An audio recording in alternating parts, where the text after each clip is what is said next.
Ada nikmat batinah, yaitu kepuasan mendapatkan ma'rifatullah. Ulang lagi, kepuasan mendapatkan apa? Ma'rifatullah. Itu nikmat batin. Baik yang terkait Allah maupun terkait logika-logika tasawuf. Terkait Allah misalnya gini, misalnya kulo mikirnya. Kulo nu bolak-balik matur niki, berkali-kali di tempat ngaji ini. Mugi jenengan eling, mboten gadah masalah ingatan ini eling-eling. Eling-eling tenan. Wong nak soleh, ya soleh, soleh. Cek soleh mulai cilik, cek soleh dadakan terus husnul khotimah. Pokoknya napa? Soleh. Niku nak mati, niku bumi ku nangis. Nangise bumi ku kekurangan utawi kalong wong sing sujud ning ndekne. Ya Allah Gusti, biasanya wonten tiyang niku sujud teng nggen kula, dia berperilaku baik teng nggen kula, sakniki tiyang niku pun jenengan ambil, nangis bumi. Sakniki sing urip karek bedua-bedua, damel narkoba, damel ngefly, damel macam-macam lah. Itu nangis bumi. Langit semeneng. Semeneng. Gusti matur nuwun Gusti, orang itu saya tunggu lama, sekarang sudah engkau angkat ke tempat kami. Maksudnya diangkat teng langit. Sing bumi nangis, sing langit napa? Seneng. Nah kemudian kita berpikir begini, bumi kok iso nangis itu piye? Nah itu terserah sampai apa termasuk ulama zahir apa termasuk ulama batin. Kalau ulama zahir mengatakan bumi nangis itu mau kinayatun anil husni, pokoknya pantasnya bumi itu susah, wong kelangan putra terbaiknya. Tapi nak cara ulama-ulama hakikat yang mengenali sekali betapa kudrohnya Allah, betapa kudrohnya Allah itu tidak terbatas. Itu yang meyakini bumi nangis itu nangis tenan. Misalnya ngaten kula tak terangno malih ya. Kowe bayangno dadi Nabi Adam, ngrungokno nggih. Kowe bayangno dadi Nabi Adam. Nabi Adam tenan maksudnya. Terus Nabi Adam orang pertama dia tahu betul kalau dia dicipta dari bumi. Dan dia pula tahu betul, beliau tahu kalau dia bisa ngomong, bisa mikir, bisa macam-macam. Terus indukannya beliau itu bumi. Mesti pikiran Nabi Adam, jangan-jangan bumi ini juga bisa berpikir kayak saya. Ini kan materi saya, karena saya dari bumi ini bisa ngomong, bisa melihat macam-macam. Terus bedanya apa menurut sobat napa? Umpama kowe dadi Nabi napa? Adam. Orang yang dekat sekali, qoribu ahdin, dekat sekali dengan kesaksian kudroh Allah. Gini ku dekne roh nak materi ini ke bumi dan dia orang pertama yang urung lali kamane. Tapi ketika sudah ribuan orang, mungkin jutaan orang lali, seakan-akan bumi itu tidak jenis dari kita. Bumi adalah hal yang berbeda dengan kita. Kita manusia berakal, bumi itu benda mati. Terus kowe katut wong goblok-goblok, bumi itu benda mati. Sajane ya rada kriminal wong Islam muni bumi itu benda mati. Enggak bisa berpikir, yang bisa berpikir hanya manusia. Itu kengawuran-kengawuran yang kita ciptakan sendiri, kita wariskan turun-temurun. Umpama kowe iku dadi ulama, ngomong ngono iku isin. Bumi kok nyekseni kowe sujud, banyu nyekseni mbok pangan, mbok ombe kanggo sujud. Semua itu bersaksi tentang kita. Ya, lah nek sampean tanglet kula, cara melogika gimana? Begini, tak wari cara gampang-gampangan ya. Tawarai tauhid sing kasyaf. Tauhid ini yang dawuh Sayyidina Ali lau kusifal khoto'u mastatu yakinan. Umpama somben tutup-tutup iku dibuka, akulah imanku ora tambah mbek pangeran. Karena tren dunia dan akhirat sama. Zaman ning dunia ya Allah ala kulli saing godin, kok zaman ning akhirat ya Allah ala kulli saing. Cara Sayyidina Ali, somben aku wis matilah imanku ora tambah, meskipun aku ora swarga neraka. Lah kena napa? Ndak padha wae, ning dunia ya pertunjukan kudratullah, ning akhirat ya pertunjukan kudratullah. Jadi pikirannya Sayyidina Ali seperti itu. Saya kan lahir misalnya tahun 1970. Berarti mulai Nabi Adam itu saya kan nggak ada. Ngerti-ngerti ada. Saya mengira waktu zaman tidak ada itu panjang apa cepat? Cepat, karena kita tidak melalui itu. Ujuk-ujuk wujud. Kadang kalau mati ya wedi kan. Mau mati jebule kiamat 1 juta tahun kasih apa nang kuburan. Maksudnya Khalillah itu. Makanya aku ya ora roh, tak tinggal turu sakmono kan yo nglilir. Nang nglilir terus nanti apa mlaku-mlaku nang donya apa piye nak turu ya kok ngani ngoyo turu kok ribuan tahun lintas. Terus ya apa jajal? Sampeyan tak takoki, misale sampeyan ning kuburan niku apa? Apa apa ngadepi mungkar nakir tukaran terus itu keselen tukaran kok nopo ratusan ribu mungkin. Nah terus kita dilatih. Kata Sayyidina Ali gampang latihan seperti kata Sayyidina Ali apa gampang ya udah jadi wong alim. Pada akhirnya kita ini aku zaman urip yo ora roh karepe. Ngerti-ngerti urip, mati yo ora roh karepe. Pas mati sampean petangin dah yo ora roh karepe. Pokoke wa matar sauna illa ya Allah. Makanya masyhur itu dia ketemu orang ateis. Dia orang ateis itu anti Tuhan, anti Tuhan pokoknya. Dia ditanya, lalu kamu hidup itu karena siapa? Ya gak tahu hidup. Lalu kamu mati yang menentukan siapa? Ya gak tahu, kalau tahu mati. Ya berarti Anda gak bisa menentukan diri kamu sendiri. Akhirnya dia taslim, ya ada yang menentukan lah, ya ada yang menentukan itu dalam Islam disebut apa? Allah, disebut kalimatu haqqin alaiha nahya wa alaiha namut. Jadi kalau maknani itu kalimat yang benar-benar nyata, yang karena kalimat itu pula kita mendapat kehidupan, yang karena kalimat itu pula kita mati, yang karena kalimat itu pula kita akan bangkit lagi. Itu yang makna hakikat. Tapi kalau makna syariat gak begitu. Kalau makna syariat begini, dan ini benar juga. Mulanya kena ada di ulama, ciri utama ulama itu jami'ul bayan. Dia kalau menjelaskan itu indah sekali dan orang pasti taslim. Sama saya tak warai tenan. Sama kan biasa wiridan la ilaha illallah kan biasa, mulai mimpin tahlil sampai kepeksa mergo do tahlil melok, sampai sing darani bid'ah akhirnya ya melok tanggane napa? Tahlil. Soale wae. Kata Ibnul Qayyim Al-Jauziyah dalam kitab Zadul Ma'ad. Kitab Zadul Ma'ad itu kitab kesayangannya Sayyid Abdul Al-Haddad. Sayyid Abdul Al-Haddad itu pengarang kitab Zadul Ma'ad. Padahal kitab ini dikarang oleh muridnya Ibnu Taimiyah. Abdul Al-Haddad itu gak seneng Ibnu Taimiyah tapi seneng muridnya. Jadi di sini ulama ya demokratis. Gak seneng gurunya tapi seneng. Saja nih Ibnu Taimiyah itu orang baik. Ya ulama top ya baik, ya waras top. Tapi ngerti-ngerti Wahabi itu identik dengan Ibnu Taimiyah. Akhirnya ulama ahli sunnah penyebut itu terus izin. Mulane kiai-kiai ra ono sing dalil kok Ibnu Taimiyah mergo dicap Wahabi. Padahal Ibnu Taimiyah wong alim. Di kitab-kitab kita termasuk Syekh Muhammad piyambak anaknya Ibnu Taimiyah qala Syekhul Islam lho qala. Tapi kan ini sudah milik Wahabi sehingga kita ini terus akhirnya gak gelem nyebut. Jadi kitab koyo dalil fastabiqul khairat iki apa par iki dadi dalil yo dhewe-dhewe. Wah parah tenan wong-wong. Dulu saya melihat orang nggak kunut itu ya biasa. Mergo saya sebagai wong alim ngerti iku mazhab Abu Hanifah. Saya kira arah kunut Muhammadiyah. Kita ini sebetulnya ahlul ilmi nggak tahu kunut itu mazhabnya siapa kita. Itu mazhabnya Abu Hanifah, yang kunut mazhab Syafi'i. Tapi tahu-tahu iki mazhab NU, iki mazhab Muhammad. Mana ada orang-orang ini bisa punya mazhab? Ngalime sepiro nganti dadi nopo? Mazhab. Tapi wis dadi bahasa, wis dadi nopo? Sekuaco kabeh sene. Mas repot-repot. Tak warai iki. Sampeyan ben nglafadzno la ilaha illallah iku keren ya, keren tenan mboten keren-keren. Ngendikane Ibnu Qayyim Al-Jauziyah itu gini. Min asliha khuliqatil jannah wa min asliha khuliqatin nar. Terus wa min asliha khuliqatid dunya wa min asliha buisatir rasul wa min asliha qatalar rasul. Oh, terus sampai sekarang saya tak bedai. Surga itu kan digawe kelas VIP mewah. Terus jari Rugen ini bidadari dulu kan nak wingi sebut. Kira 70. Wahyu kabeh kan ora ono sing keriting, wahyu kabeh. Wahyu kabeh terus gak tahu delok wong liya kan. Kadang bojo kita wis elek jek delok. Oh iya, bidadari sifatnya maksuratun fil khiyam. Jadi gak tahu keluyuran ning ndi.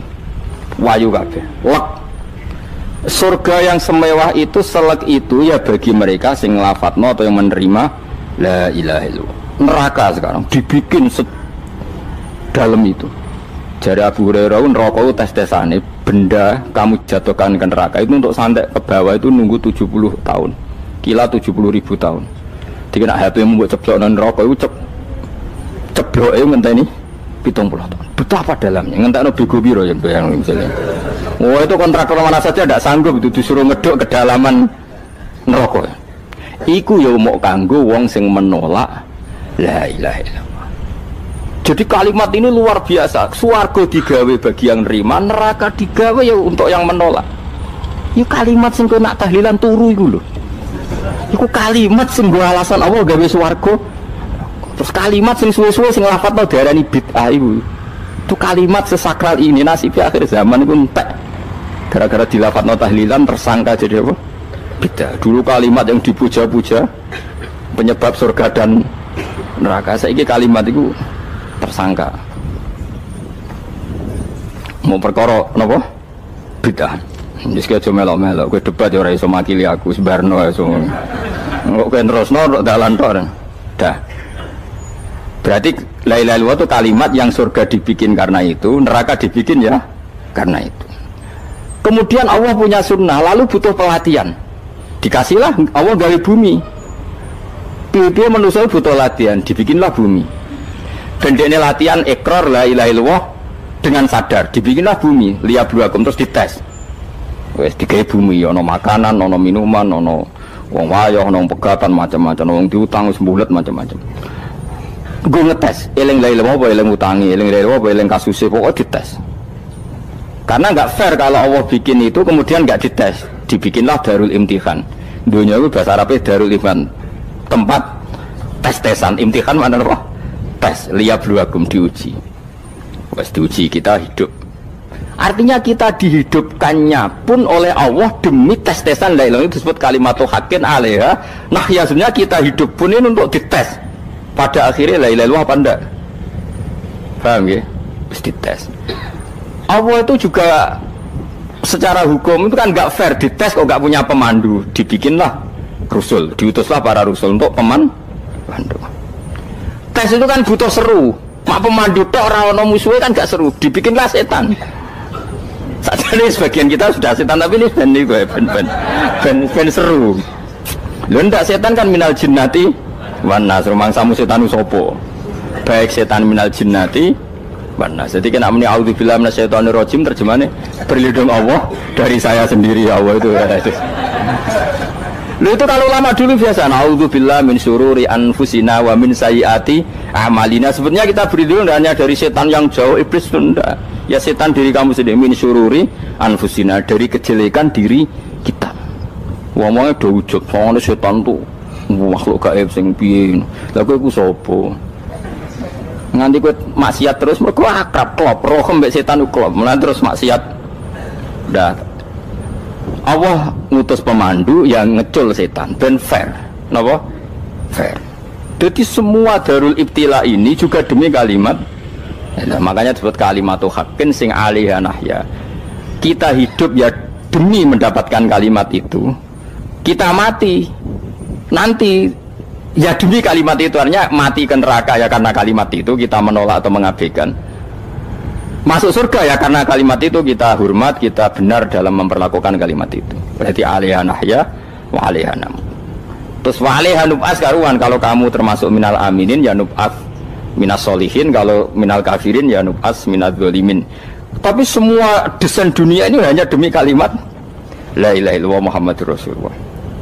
Nah ini kan penting. Bagaimana mungkin kemudian kalimat sesakral ini, sehebat ini, kemudian ada orang tahlil kamu tidur? Kok iso? Kalau jangga kok iso wong turu? Misalnya kayak mangkel, kalau mangkel sing mimpin Gus, suwira barbar. Bagaimana mungkin kalimat yang menyelamatkan Anda kemudian Anda anggap problem? Elek gak? Apalagi kamu anggap ini bid'ah. Nak cara kula oke lah, ndongakno mayit itu gak ono tuntunan Nabi. Tahlilan gak ono tuntunan. Tapi wis muni tok kono tok. Artinya muni tok kono tok ora usah nyerang kalimah, enak kalimah tetap kalimah thayyibah. Soal kowe ora seneng sing tahlil, mergo tiga profesi lah iku wonge wae gedhinge aja geman. Ya saya misalnya, saya kadang nggak cocok sama mubalek karena kadang profesi. Tapi saya tidak pernah anti pengajian, bagaimana untuk membawa syiar Islam. Tapi kalau mubalek kadang orang seneng, kadang takut untuk piro. Bareng sangoni sidik, kok sumpah be transportasi ini. Lah ngono kok mbok senengi iku piye? Tapi kita terus gedeng keliru, ku sing nggawa syiar Islam. Mana ada pengajian didengar orang banyak tanpa mubalek? Gak iso. Ini iso melepukno barang-barang ra penting jadi penting iso. Lah cara guruku teng sareng lha ngape mlepuk kanggo panggung barang perkara. Tapi kadang ya benar. Yang namanya mudin mubalek ya itu bisa benar bisa salah, tapi kamu nggak boleh gedeng kalimatnya. Piye kalimat itu kalimat hak. Nah, ini penting kula utarakan sehingga zaman Nabi Sugeng ini rungokno tenan ngaji kula. Zaman Nabi Sugeng ada sahabat Namanya itu Usamah bin Zaid. Ini sahabat kesayangannya Nabi, hibbu Rasulillah. Usamah itu diutus Nabi perang. Ini dengerin ya, diutus perang. Pas perang itu si kafir tadi memenggal temannya. Ada yang tangannya putus, kakinya putus. Wah, seorang kafir ini sudah luar biasa. Bacok sana, bacok sini. Ketika terdesak oleh pasukan Usamah, kebetulan Usamah ini cakap ya, sama beberapa temannya orang Ansor. Orang kafir yang sudah kotoa arjulana wa kotoa aidiana, dia pas terdesak bilang la ilaha illallah. Terus sama Usamah tetap ditusuk, dibunuh karena dia berpikir ini qolaha muta'awid, dan dia melafadzkan kalimat itu hanya berlindung dari pembunuhan. Setelah dilaporkan Nabi itu marah besar. Nabi ngendikan kaifa anta ya Usamah bila ilaha illallah idza ja'at bika yaumal qiyamah. Kowe nak ditakoki la ilaha illallah ku piye? Piye-piye wis ngomong la ilaha illallah, tapi sampai ngomong ngoten sausé ngetoki tangan kula, maksudnya tangan kula tangan kelompok saya, kaki saya. Nabi tetap jawab kaifa bila ilaha illallah idza ja'at bika yaumal qiyamah. Pokoknya Nabi menyoal terus. Sampai menjadi fatwa ijma'nya fuqaha, siapapun yang melafatkan la ilaha illallah harus kita terima meskipun qolaha muta'awidzan, meskipun saat melakukan hanya cara zahir berlindung dari kematian, sehingga kita terima. Orang kafir yang 80 tahun kafir melafatkan la ilaha illallah 1 menit menjadi mukmin. Sampai ada ayat kulil ladzina kafaru iyantahu yufar lahum ma qad salaf. Ini kalimat yang sakral, bahkan kafir yang 80 tahun saja menjadi mukmin hanya karena melafatkan la ilaha illallah. Mulanya yang ngaji saya, yang seneng saya, jangan pernah kamu mengatakan ada bid'ah yang orang bisa jadi kafir. Bagaimana mungkin orang mukmin yang ke kuburan dan melafatkan la ilaha illallah kamu katakan kafir? Padahal kalimat ini yang kafir 80 tahun saja menjadi mukmin. Saiki ana wong nglafatno la ilaha illallah mergo salah tempat pinggir patok mbok arani kafir. Kok aneh. Mungkin kafir 80 tahun udah di mukmin iki gara-gara ngafalno la ilaha illallah dadi kafir. Mergo mau salah kali, salah tempat. Ning pinggir apa? Patok. Boyo ora cocok muni nganggur, wong sering ziarah ku nganggur. Nyatane ya tenan. Cara dekne pegawai negeri ora sering ziarah. Nah iku tapi ora usah muni kafir, muni kafir gak mungkin lah. Coba kalimat ini itu orang kafir yang 80 tahun menjadi apa coba dengan melafadzkan kalimat ini? Mukmin kan? Berarti kalimat ini adalah kalimat penghilang kekafiran. Lalu karena dilafadzkan secara salah dianggap kafir. Hanya karena bid'ah itu tidak mungkin. Makanya sebetulnya Wahabi yang alim-alim itu tidak berpendapat demikian. Saya punya beberapa referensi Wahabi yang alim itu tidak pernah mengkafir-kafirkan orang karena perdebatannya seperti itu. Tapi saat ini wis kuwajo. Sebenarnya kalau orang alim itu ya mirip-mirip, entah Wahabi entah tidak mirip-mirip. Karena kalimat tadi. Wahabi itu kitab terbesarnya itu Ibnu Taimiyah. Ibnu Taimiyah itu punya murid Ibnu Qayyim Al-Jauziyah. Itu sampai sekarang saya lihat di fatwanya Ibnu Taimiyah itu begitu hormat sama orang-orang kita ini sama. Tapi tahu-tahu lewat penyaduran sana sini terus menjadi kacau. Jadi kalau balik ini malah sampai nak kepengen dua nikmat batinah seperti tadi yang saya utarakan. Swarga dicipta sedemikian mewah ya demi yang menerima la ilaha illallah. Terus neraka dibikin se ekstrim itu juga bagi yang nolak. Kemudian dibikin daru pelatihan yaitu dunia ya karena kalimat berarti kalimat itu luar biasa. Wa biha qamatis samawati wal ardu. Kalimat ini pulang menjadikan langit bumi berdiri. Bon. Lalu sekarang kita bisa ngomong, bisa berpikir, bisa ngadekno BPKB macam-macam. Itu karena kita sendiri apa karena kudratullah? Saya tanya. Karena kudratullah. Kalau karena kudratullah, apa susahnya Allah bikin kemampuan tanah ini nangis, tanah ini susah. Wong podo-podo kowe iso nangis, iso mikir ya mergo kudratullah, ndak karena kamu. Harusnya ya sama, bumi-bumi ini bisa menangis juga karena kudratullah. Makanya bumi ini menangis ketika enggak ada orang yang sujud. Iku ya mungkin. Wong zaman kowe iso nangis ya krana kudratullah, mestine bumi yang kamu katakan benda mati, hakikatnya dengan kudratullah juga sama dengan kita. Mulane tenggene kitab Al-Husunul Hamidiyah, kula ngrasa utang tenan mbek kitab niku. Dulu saya ngaji 2 tahun kitab Al-Husun. Kitabnya kecil tapi saya ngaji itu 2 tahun. Berkali-kali saya ulang. Itu beliau cerita gini. Dia yang ngarang itu orang alim, kebetulan dia orang India. Memang kelebihannya kitab dikarang orang Arab itu luweh bulet. Wong Arab kan semuanya Islam, karangannya itu standar. Ini dikarang orang India. Di Tonggo Blodor, di masjidnya, dikarang ulama yang masyarakatnya itu udah karu-karuan. Beliau cerita itu gini, manusia itu punya satu kebodohan, di mana kebodohan itu disebabkan oleh robtul asbab al-adiyah, mengkaitkan sebab sing biasa-biasa. Misalnya gini, sama saya kita omongi, misalnya ada orang bilang gini, batu ini nanti itu menjadi ayam. Orang bilang mukhal apa enggak? Enggak, jawab saja. Mukhal. Kenapa bilang mukhal? Karena dikira enggak bisa kan? Enggak, jawab saja. Jawab satu-satu. Batu ini menjadi ayam. Kamu jawab mukhal. Alasannya apa? Alasannya enggak mungkin terjadi, apa kamu enggak bisa? Sebetulnya karena kamu udah bisa. Udah. Lau ukhbiro dzakar rajul. Andai kan orang itu kamu kasih tahu, klungsu ini biji asem itu, biji pohon asem itu. Nanti yang kecil ini suatu saat besar. Setelah besar buahnya banyak, tambah besar, tambah besar. Terus orang bilang mungkin. Ketika bilang mungkin itu karena dia bisa, apa hanya karena menyaksikan berkali-kali ada kejadian nak klungsu ditandur, iku iso dadi gede. Coba sama jawab. Karena dia bisa, apa karena hanya menyaksikan itu sering terjadi? Hanya menyaksikan. Artinya zaman dia mengatakan mungkin, itu pun tidak memberi kontribusi ikut buat. Iya enggak? Tetap bergantung kudrahnya Allah. Dia hanya bilang mungkin karena sering melihat. Sebenarnya dia enggak sama sekali memberi kontribusi. Lha darani mungkin ya ora urun. Paham ya? Lalu kenapa dia kecangkeman terus muni wong wis mati dadi lemah gak mungkin dadi manusa meneh. Lho zaman dadi manusa sing wis ngene iki kok mani dene lara melo gawe. Terus muni mungkin mergo sering terjadi, sering roh, sering bersaksi. Berarti sebetulnya manusia itu pakai ukuran dia mampu tidak mampu apa pakai ukuran bersaksi melihat. Bersaksi. Nah ini kan problem, kita sebagai manusia itu problem. Makanya disebut wa kanal insanu zaluman jauh lah wis goblok aja-aja. Mereka manusia itu nak wis goblok aja-aja. Makanya saya kemarin diminta ngisi di pondok kajen. Kalau sampean berdebat sama orang ateis atau orang komunis itu gampang saja. Dilatih begini seperti teorinya Quran. Ya nanti saya teruskan, ini tak ulang lagi ya. Saya ulang lagi ya.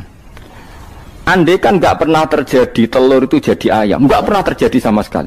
Telur itu jadi ayam. Terus kamu mengasih tahu orang tadi, telur ini loh nanti jadi hewan yang hidup terus terbang. Mesti dia bilang mukhal, mau benda mati kok nanti jadi benda hidup yang terbang ngalor ngidul. Berhubung sering terjadi dan dia pun tidak ikut bikin, bilang mungkin. Paham ya? Saya ulang lagi ya. Berarti dia bilang mungkin karena sering apa? Terjadi dan dia lihat. Andai kan pertama kali nggak ada telur sama sekali yang jadi ayam, terus pengalaman pertama di dunia belum pernah terjadi. Kamu kasih tahu telur ini nanti jadi ayam terus terbang. Orang ini bilang mukhal enggak? Mukhal. Berhubung sering terjadi bilang enggak? Mukhal. Nah berarti kita nanti bangkit dari kubur gampang saja bagi Allah. Cuma belum pernah terjadi kamu mengatakan mukhal. Nah makanya otak kita harus dibenahi. Makanya jogeman percaya ambek yang pernah kita lihat, yang sering kita lihat. Percayalah dengan akal, tapi akal waras deh. Karena waras itu serepot tatanannya wangil. Makanya Islam itu melatih. Kul falillahil hujjatul balighah. Misalnya begini ya, dulu kalau Gerwani atau PKI atau siapa saja lah, itu kalau melatih anak-anak TK, makanya seorang ulama harus punya kecakapan penjelasan ibanatul ahkam. Itu anak-anak kecil dilatih. Anak-anak kamu terpejam, mintalah manisan sama Allah. Ya Allah saya minta manisan, saya minta permen. Terus disuruh buka, dapat enggak anak-anak? Enggak dapat bu, wah berarti Allah enggak ada. Sekarang minta sama bu guru. Bu guru kami minta permen dikasih. Berarti yang ada bu guru bukan Tuhan gitu. Akhirnya jadi gerakan ateisme. Nah sebetulnya untuk melawan gerakan itu kita harus melatih begini misalnya gini. Saya itu pernah ketemu sama orang yang berpikiran komunis. Oh komunis juga. Dia nantang saya gini, Pak Bapak, pokoknya saya tidak bisa nerima konsep Tuhan sebelum Anda bisa menjelaskan kenapa ada Tuhan. Jadi, bocah kok elek ini. Nah, aku ngerti aja, sak cerdas ini tetap cerdas aku yakin tetap cerdas aku. Rasanya selain raine seram meyakinkan, tapi pikir tetap cerdas. Kulo itu kan wong Quran nggih, artinya punya pikiran panjang. Mungkin di antara orang Islam kita ini tidak punya kecakapan menjelaskan. Tapi kalau orang sering baca Quran, apalagi dia ngaji tafsir ya, yang waras maksudnya waras lah. Terus rapati seneng duit, barang ini penting ya. Kalau seneng duit, mari goblok. Yakin ulama seneng duit, mari goblok, tak jamin. Umpama alim wis kelas B, kelas C gak bisa, tahqiq gak bisa. Kalau tahu kandhani kanca kula riyen ambek jenengan udah saya kaca akeh. Lah kena apa? Cok seneng duit kok. Duit masalah bagi ulama. Ora duwe luwih masalah kan ya. Maksudnya ora usah seneng tapi aja terus gak duwe. Sekarang saya tanya, Quran itu melatih kita gini. Quran itu sederhana kalau ngelatih tauhid, tapi orang pasti ingat. Kata Allah gini, enggak apa-apa, saya ndak Tuhan enggak apa-apa, kamu yang Tuhan. Tapi buktikan kalau kamu Tuhan. Caranya gimana? Am khalaqus samawati wal ardi. Ya enggak apa-apa, kamu yang Tuhan enggak apa-apa, tapi buktikan kalau kamu menciptakan langit bumi. Mereka pasti ikrar, ya tidak mungkin saya menciptakan bumi, saya lahir sudah ada bumi. Yesus lahir sudah ada bumi, enggak mungkin Tuhan. Terus Tuhan membuat pertanyaan kedua, am khuliqu min ghairi syai'in. Ya sudah, kalau saya tidak Tuhan, lalu enggak ada Tuhan, berarti alam raya ini tercipta oleh sesuatu yang enggak ada. Aneh enggak? Misalnya sebelum alam raya ini enggak ada Tuhan. Berarti sebelum alam raya ini kan adanya nihilisme, sesuatu yang enggak ada. Kemudian sesuatu yang enggak ada ini menjadi penyebab sesuatu yang ada. Aneh enggak? Menurut saya aneh. Sesuatu yang enggak ada itu mestinya kan enggak bisa ngelabeti, enggak bisa berfungsi, enggak bisa ada gunanya. Wong jenenge ra ono iku ora marai apa-apa. Ora ono kok dadi sebab. Sesuatu yang menjadi sebab itu yang wujud apa yang enggak ada? Yang wujud. Sak takoi. Lah kalau enggak ada Tuhan berarti alam raya ini lalu sebabnya apa? Ya dari ketiadaan, lalu tiada itu menjadi sebab. Yang tiada kok jadi sebab itu tekem lho. Mikir. Di mana-mana yang sebab itu harus barang yang wujud, enggak boleh tiada kok jadi sebab. Ini kan jadi aneh, sesuatu yang tiada menyebabkan sesuatu yang ada. Terus dia bilang, ya pokoknya ronde ini kalah, Pak. Tahu kapan tak pikir aja. Pikir nganti mati temenang aku ini ngono. Makanya sebetulnya dalam ilmu mantek, pertama itu kita tidak harus iman Tuhan itu namanya Allah, tidak harus. Makanya pertama dikenalkan, sementing kenal Tuhan itu ada dulu. Disebut zat sing wajibil wujud, belum disebut namanya Allah. Allah itu disebut nama Islam, itu paham ya?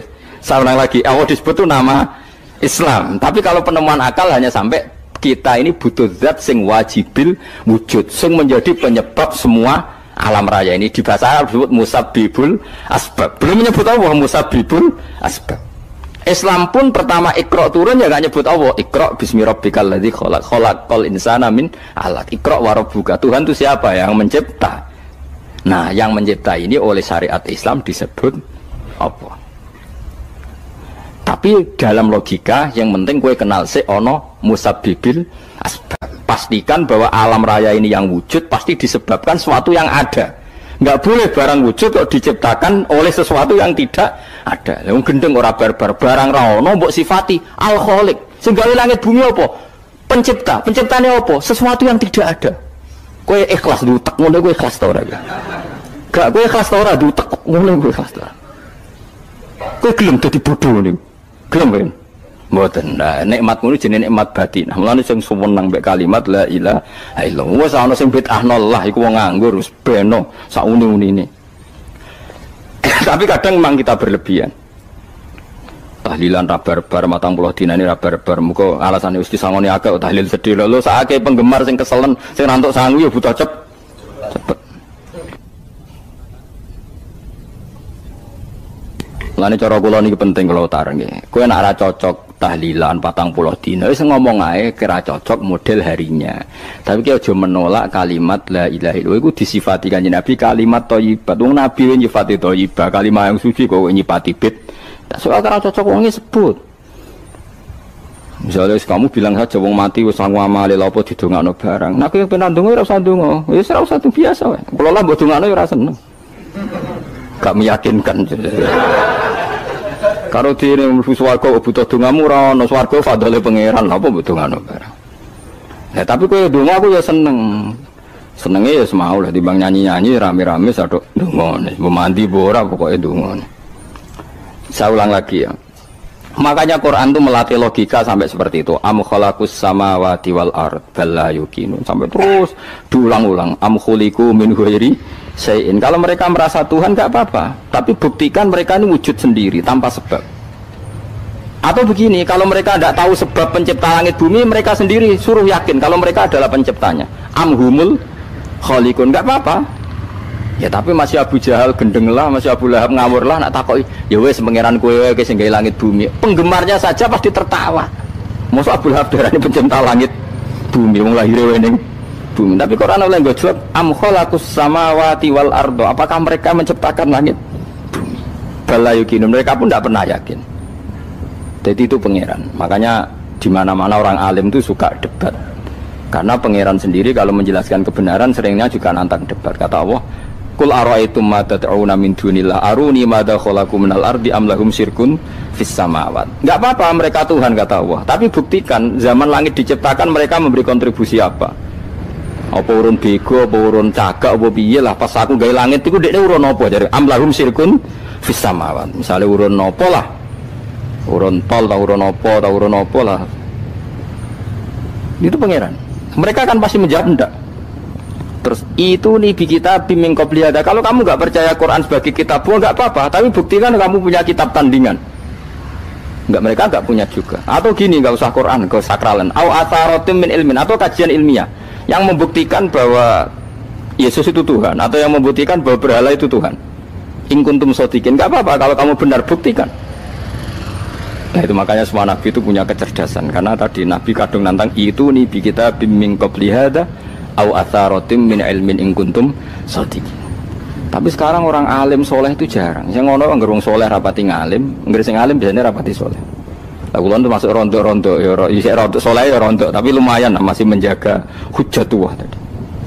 Sebab itu ulama dulu mengajarkan Allah itu siapa? Disifati zat sing wajibil wujud. Karena alam ini kadung ada. Kalau alam ini kadung ada, pasti penyebabnya sesuatu yang wujud. Tapi kalau wujudnya mungkin, bahaya. Wong sing gawe wae wujudnya terima mungkin, bisa wujud bisa tidak. Makanya dipermanenkan yang gawe alam ini zat sing wajibil wujud. Sing wujudnya wajib.